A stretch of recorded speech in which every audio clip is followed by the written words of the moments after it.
Quantas vezes no nosso dia a dia ouvimos ou usamos a expressão falta de ética se referindo à indignação com um comportamento alheio? Se ética era um campo de conhecimento de estudiosos e especialistas, como filósofos, médicos e advogados, parece que ultimamente esta palavra invadiu os noticiários e entrou no vocabulário do nosso cotidiano. Mas será que o seu significado sempre foi o mesmo ao longo da história? Será que ética é um conceito universal? Afinal, o que é ética? Ética não é um saber acabado. Ética não é uma tabela pronta. Uma tabela das condutas elencadas, todas as condutas humanas em duas colunas. Pode, não pode, pode, não pode. E o professor de ética, aquele que talvez tenha decorado a tabela. Partimos da premissa de que essa tabela não existe e se existisse, ela estaria caduca no dia seguinte. Porque no dia seguinte estaríamos diante de situações inéditas que teriam tornado a tabela obsoleta. Razão pela qual acreditamos que ética tem a ver com liberdade. A possibilidade que temos de escolher como queremos conviver. A ética parte de uma premissa. A nossa convivência pode ser diferente do que ela é. E, portanto, a nossa convivência pode ser melhor do que ela é. A ética é a inteligência compartilhada a serviço do aperfeiçoamento da convivência. As formigas, por exemplo, também convivem, mais intensamente do que nós, talvez. E todos sabemos como as formigas convivem. Quase todas elas trabalham 24 horas, 2 ou 3 não fazem nada e ficam com tudo. Estranhíssima a convivência entre as formigas. Só que no caso do formigueiro tem que ser assim. As formigas são regidas pela sua natureza, são escravas do seu instinto e não podem conviver diferentemente. Um formigueiro na Idade Média funcionava como funciona um formigueiro hoje. Mas no nosso caso, por mais que não possamos nos orgulhar muito da nossa convivência, temos um alento.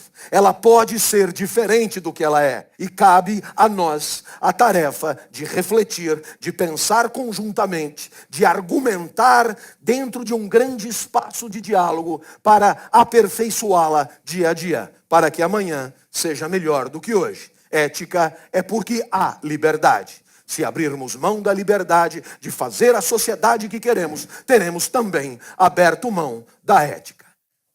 Afinal de contas, nós somos um animal, aliás, o único, que é capaz de decidir, escolher e julgar por si mesmo. Isto é, nós somos portadores de liberdade. Há pessoas que dizem, eu gostaria de ser livre como um pássaro. Precisa cuidado, porque pássaros não são livres. Pássaros não podem não voar. Pássaros não escolhem o que fazem. Não adianta, numa bela tarde, por exemplo, como hoje, às 17 horas, um sabiá andando, ele de repente olha e diz, nossa, acho que está tão bonita a tarde, eu vou a pé para o ninho. E aí ele vai caminhando. É claro que ele não conseguirá fazê-lo. Não é ele que decide. A decisão sobre a conduta dele não depende dele. Exemplo concreto, por que é que às vezes você ouve falar de ataques de cães, pitbull, rottweiler? Por que é que o cão faz o que faz? Porque ele não tem como não fazer. Por que é que, vez ou outra, você tem a ação de um animal que nos parece agressiva? E ela será olhada a violência da natureza. Mas ela não pode ser eticamente analisada. Um cão não é bom ou mau.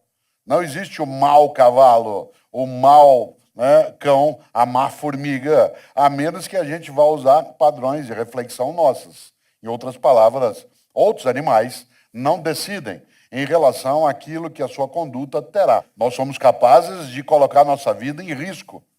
Nós somos capazes, por exemplo, de fazer coisas absolutamente inúteis para a sobrevivência, mas deliciosas, como praticar esporte, que não serve para nada. Não tem a menor finalidade e por isso é belíssimo. De que adianta saltar de paraquedas, fazer stand-up paddle? Qual é a finalidade de alguém correr de Fórmula 1, girar de maneira insana em alguma coisa que é absolutamente ameaçadora e que pode conduzir à morte e fazê-lo como uma escolha? Isto é, escolha. Essa é a palavra-chave. Se você observa, eu não posso avaliar a conduta de um outro animal sob padrões éticos. É boa, não é? É decente ou não é? A formiga, como o Clóvis lembrou, ela é o que é. E ela é o que é porque a natureza assim a fez. Aliás, me lembrei, Karl Marx, né, no século XIX, grande filósofo alemão, dizia algo decisivo. Ele dizia que o pior dos tecelões, alguém como eu, que não tece direito, o pior dos tecelões sempre será melhor do que a melhor das aranhas, que faz teias magníficas. Porque embora o pior tecelão, ele não consiga fazer uma teia como a aranha faz, a aranha só consegue fazer a teia daquele modo. Ela só consegue repetir. Inclusive porque a aranha tem um defeito. Ela nasceu sabendo. Isto é, ela nasceu pronta.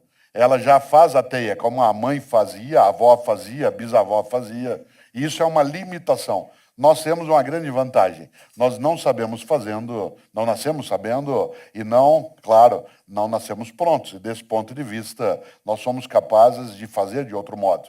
Aliás, uma aranha, ela faz teias magníficas, mas ela só faz aquela teia daquele jeito, a menos que uma força externa haja sobre ela. Aquilo que Darwin chamou de mutação, né, por ambiente ou por pressão, aí você tem uma mudança. Nós não. Nós somos capazes, e aí o Clóvis lembrou bem, de fazer o mundo tal qual ele está. Aliás, esse mundo que hoje temos resulta das nossas escolhas. Não há uma divindade ou divindades, no meu entender, nem no dele, que vieram e disseram assim será. Ao contrário, ele resulta, esse mundo, como ele é, a nossa conduta coletiva, a nossa convivência de escolhas que fizemos. Desse ponto de vista, se assim ele é, ele pode não ser do modo como é, porque se nós assim o fizermos, podemos fazê-lo de outro modo. Nesta hora, nós queremos retirar da reflexão sobre ética algo que é muito usual.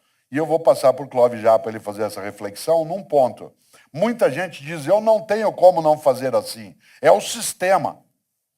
Eu faço assim porque a vida é assim. Eu estou em vida social e é o sistema que faz assim. Portanto, eu só posso agir desse modo.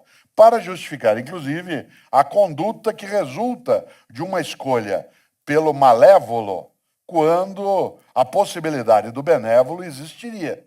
O malefício é a escolha, o benefício também o é. No entanto, o principal argumento que muita gente usa é que eu posso fazer, a vida é assim, é o sistema. É isso?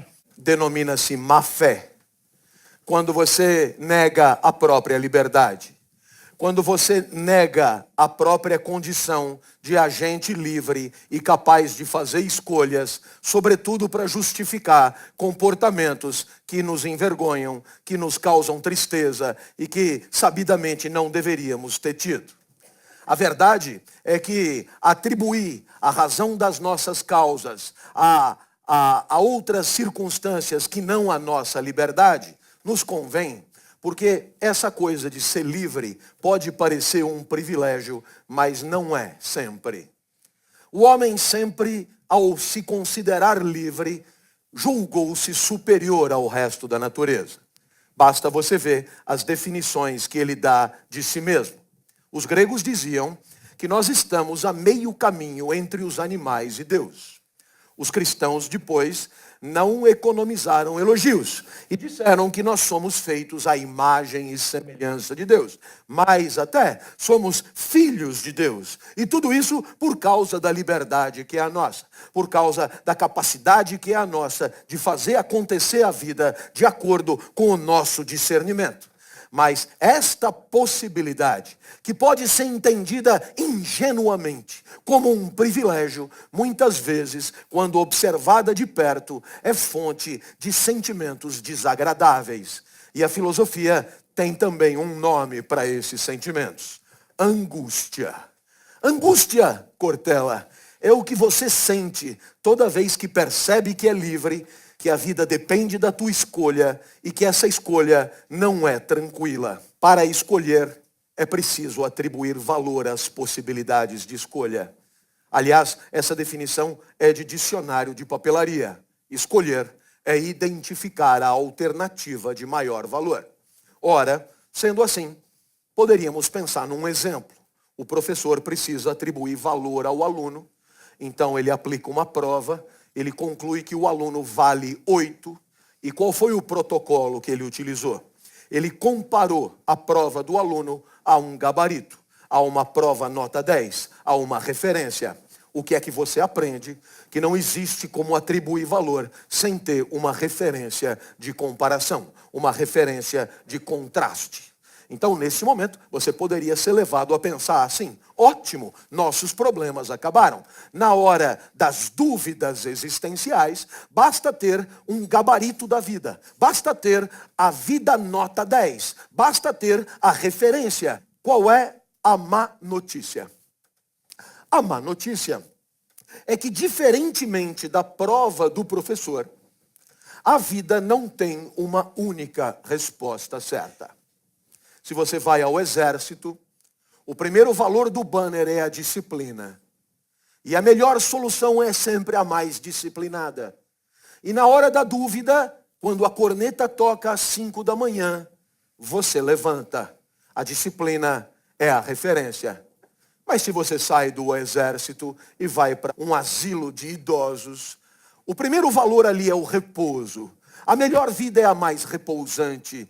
E se alguma corneta tocar às 5 da manhã, os velhinhos no máximo levantam para fazer xixi e voltam para dormir, porque aquilo foi um erro. Você percebe que a disciplina, Cortella, é valor. A disciplina manda levantar, o repouso manda continuar dormindo. E você está diante de uma sinuca de bico. Dependendo do valor que você escolher, a solução será uma ou a sua contrária. E aí, a pergunta que qualquer um fará: mas que valor vale mais? A disciplina ou o repouso? E aí, eu digo, esse abacaxi é você que tem que descascar. Você que é livre para fazer suas escolhas também terá que criar uma espécie de hierarquia de valores. E isso eu não poderei fazer por você. Posso dar um segundo exemplo? Vamos pegar um valor da moda, a transparência. A transparência era, até outro dia, um conceito da ótica, atributo do vidro ideal. E foi importado para a ética recentemente, faça de tal maneira a que todos saibam de tudo, sobre todos, o tempo inteiro e em qualquer lugar. A empresa se converte numa casa de vidro. A transparência ajuda a melhorar o cinismo, a hipocrisia, os privilégios, as primazias indevidas. Com a transparência, a vida e a convivência melhoram. No jogo de cartas, o valor maior é o sigilo ou a confidencialidade. E esse é o contrário da transparência. Eu espero que você tenha percebido que no jogo de cartas, a transparência não é bem-vinda. Aliás, em jogo nenhum. E o mercado, por exemplo, é um jogo. Imagine se a sua empresa vai lançar um produto em outubro que vai quebrar as pernas do adversário. Todas as esperanças estão ali. As empresas concorrem cabeça a cabeça. E você, em nome da transparência, pega aquele projeto e leva para a empresa vizinha, para que possa tomar ciência do projeto antes do projeto ser executado. Pois será demitido por justa causa. Será demitido por quebra de sigilo. Porque para que o projeto dê certo, é preciso que a empresa concorrente tenha ciência do projeto o mais tardiamente possível. Eu espero que você tenha percebido que qualquer valor que você pensar pode ser problematizado. E esta complexidade de valores, para usar o termo de Edgar Morin, esses valores complexos são a garantia da tua liberdade. Por quê?